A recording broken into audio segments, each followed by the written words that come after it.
Welcome back everyone. The Samsung Galaxy S21 Ultra just came out, so now we have to go ahead and compare it to its predecessor, the S20 Ultra.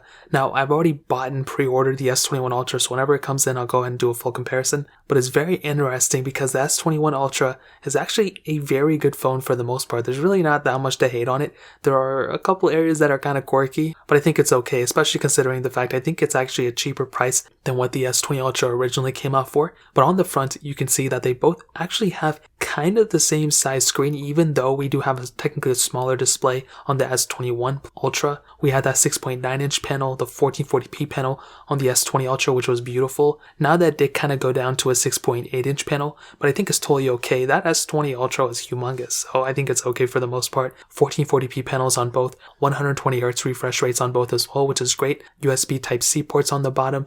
However, we do not have a microSD card slot on the Samsung Galaxy S21 Ultra, or on the standard Galaxy S20 Ultra, we actually did have a microSD card slot. So I don't know what they're doing.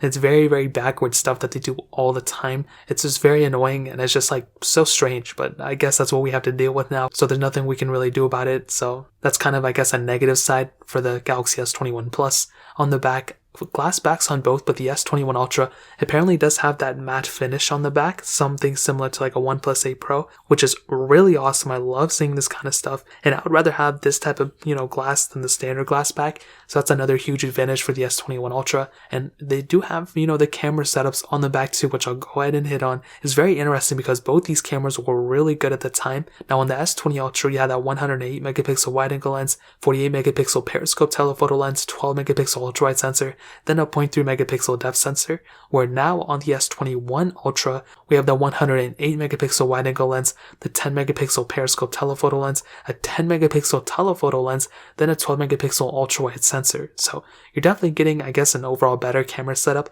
on the S21 Ultra than the S20 Ultra. You also still have the ability of doing 8K on both, and I can only imagine that the S21 Ultra is going to have the better camera setup for sure. In terms of software, the Galaxy S21 Ultra should theoretically last longer than the S20 Ultra, so that's another big point. Performance should also be faster on the Galaxy S21 Ultra as well. So on the S20 Ultra, we had that Snapdragon 865 with 12 gigs of RAM on the base model, then 16 gigs of RAM on the top tier model. With the S21 Ultra has the new Snapdragon 888 chipset with 12 gigs of RAM on the base models and 16 gigs of RAM on the top tier model. So you're kind of having the same amount of RAM on both devices per model you're getting, but do keep in mind that the S20 Ultra does have that newer, Snapdragon chipset inside of it. That's a pretty big thing to keep in mind. In terms of battery life, this is very interesting, and this is like across the board on all the devices except for the S21 Plus. These two phones have the same size batteries inside of them. So they both have 5,000 mAh inside, and I think this is actually pretty good. I think it's safe for them to do. I'm glad they didn't decrease it. Had they decreased it, I would have lost my mind.